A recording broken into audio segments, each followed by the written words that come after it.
नमस्कार दोस्तों, मैं Shailendra Shukla, lecturer computer engineering, government Khaitan polytechnic college Jaipur, GPC Jaipur YouTube channel पर आपका हार्दिक स्वागत करता हूं। आज हम subject code CS 210 PC maintenance and troubleshooting के chapter number 7 hard disk drive के दो टॉपिक HDD कंट्रोलर और एक्सटर्नल हार्ड डिस्क को विस्तार से जानेंगे। तो चलिए अब हम बात करते हैं सबसे पहले हार्ड डिस्क ड्राइव कंट्रोलर की। हार्ड डिस्क ड्राइव कंट्रोलर एक इलेक्ट्रिकल कंपोनेंट होता है जो कि हार्ड डिस्क में ही लगा हुआ होता है।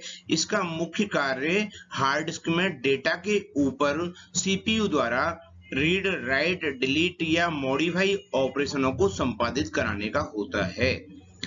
हार्ड डिस्क कंट्रोलर का प्राइमरी फंक्शन होता है is to translate the instructions received from computer into something that can be understood by the hard disk and vice versa।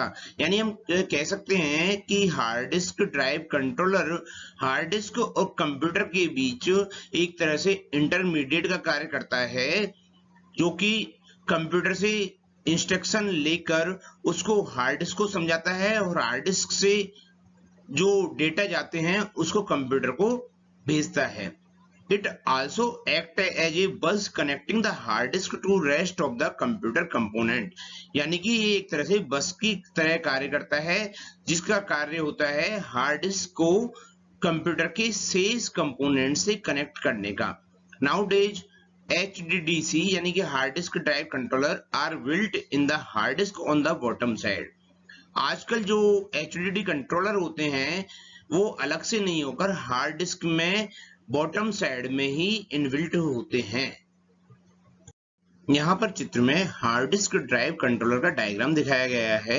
यहाँ पर हम देख रहे हैं कि ये interface controller, read channel, memory, hard disk controller, motor controller, pre amp chip, VCM, disk platter, spindle motor के आपस में कनेक्शन कर हार्ड डिस्क ड्राइव कंट्रोलर का ब्लॉक डायग्राम चित्र में दिखाया गया है। यहाँ पर रीड चैनल का कार्य होता है जो हमारी डेटा बिट हैं जिनको हम हार्ड डिस्क में राइट करना चाहते हैं, इन डेटा बिट को फ्लक्स चेंजेज में इनकोड करने का, या फिर जो हार्ड डिस्क में हमारे डेटा हैं तो हम उन्हें रीड करना चाहेंगे तो जो हार्ड डिस्क में स्टोर फ्लक्स चेंजेस जो हैं इनको डिकोड करके डेटा बिट में चेंज करने का कार्य रीड चैनल द्वारा संपादित कराया जाता है। यहाँ पर जो VCM है, VCM का पूरा नाम है वॉइस कॉइल मोटर, और ये वॉइस कॉइल मोटर का काम है, ये जो स्पिंडल मोटर है और हमारा जो हेड मूवमेंट है, ये स्पिंडल मोटर और हेड मूवमेंट को कंट्रोल करने का काम है VCM यानी कि वॉइस कॉइल मोटर करती है। यहाँ पर जो प्री एम्प चिप है, प्री एम्प चिप का पूरा नाम है प्री एम्पलीफायर चिप, और इसका कार्य है to receive data from disk during read operation and to transmit data to disk in write operation. और यहाँ पर जो डिस्क प्लेटर है, इस डिस्क प्लेटर में सारे डेटा हार्ड डिस्क के अंदर स्टोर होते हैं। यानी कि हार्ड डिस्क में जो हमारे सारे डेटा स्टोर होते हैं वो इस डिस्क प्लेटर के अंदर होते हैं, और इस डिस्क प्लेटर को घुमाने का कार्य ये स्पिंडल मोटर करती है, और ये स्पिंडल मोटर और स्टेपर मोटर का कंट्रोल का काम मोटर कंट्रोलर द्वारा भी किया जाता है। हार्ड डिस्क ड्राइव कंट्रोलर कई प्रकार के होते हैं, जैसे कि IDE कंट्रोलर, जिसे हम पाटा कंट्रोलर भी बोलते हैं, SATA controller, SCSI controller, SAS controller इत्यादि। तो चलिए अब हम बात करते हैं हमारे द्वितीय टॉपिक की, और वह टॉपिक है एक्सटर्नल हार्ड ड्राइव, जिसे हम एक्सटर्नल हार्ड डिस्क के नाम से भी जानते हैं।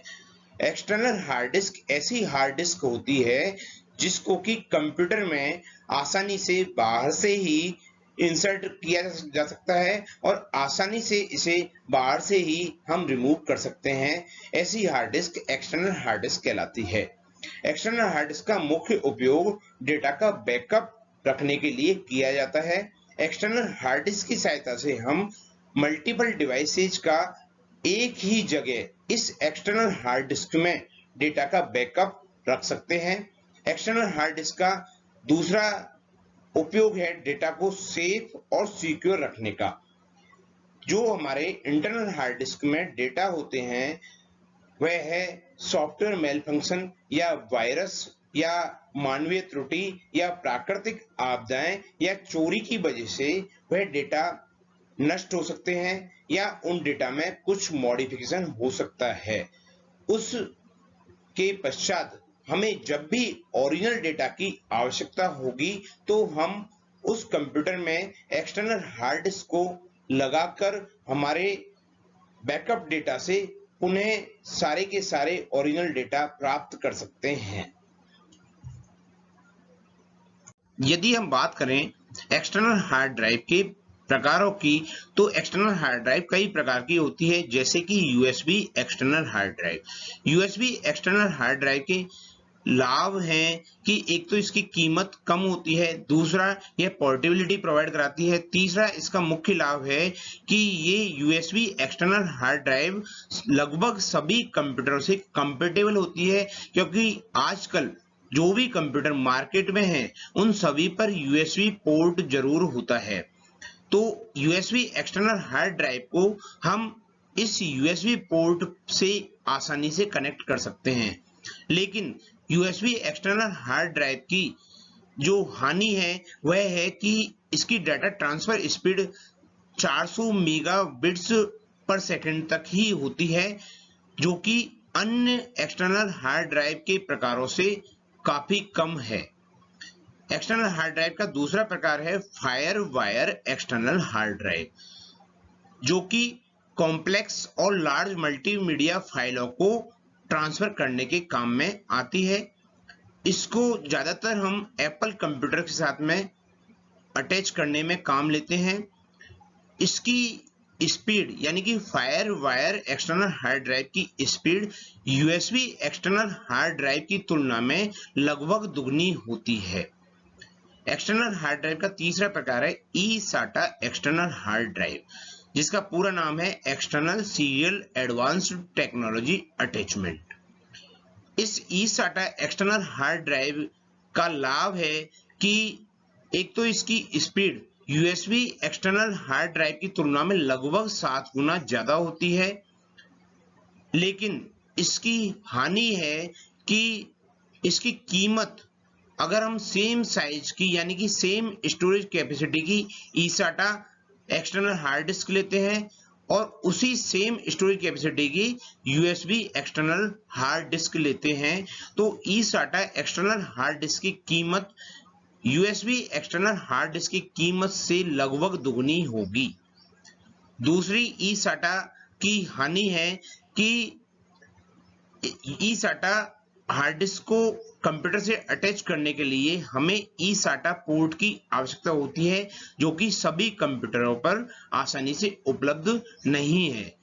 तीसरी हानि है कि eSATA हार्ड डिस्क को पावर सप्लाई देने के लिए हमें एक्सटर्नल पावर सोर्स की आवश्यकता होती है, वहीं यूएसबी एक्सटर्नल हार्ड डिस्क में पावर देने के लिए हमें कोई भी एक्स्ट्रा पावर सोर्स की आवश्यकता नहीं होती है। तो दोस्तों, आज हमने इस वीडियो लेक्चर में HDD कंट्रोलर क्या होता है, HDD कंट्रोलर का ब्लॉक डायग्राम कैसा होता है, HDD कंट्रोलर के विभिन्न प्रकार कौन कौन से होते हैं, इसके अलावा एक्सटर्नल हार्ड डिस्क क्या होती है, एक्सटर्नल हार्ड डिस्क किस उपयोग में काम में आती है, एक्सटर्नल हार्ड डिस्क के कौन कौन से प्रकार होते हैं और उन प्रकारों में क्या क्या अंतर होते हैं, इसके बारे में विस्तार से जाना। मेरे subject code CS 202 computer architecture एवं subject code CS 210 PC maintenance and travel shooting के अन्य video lecture GPC Jaipur YouTube channel पर उपलब्ध हैं। यदि आप इन सब्जेक्ट कोड CS 202 और सब्जेक्ट कोड CS 210 के वीडियो लेक्चरों को देखना चाहते हैं तो मेरे आपसे निवेदन है कि आप GPC जयपुर चैनल को सब्सक्राइब करें और वहां पर प्ले लिस्ट में जाकर CS 202 और CS 210 सब्जेक्ट से संबंधित सभी वीडियो लेक्चरों से लाभान्वित हों। मैं धन्यवाद।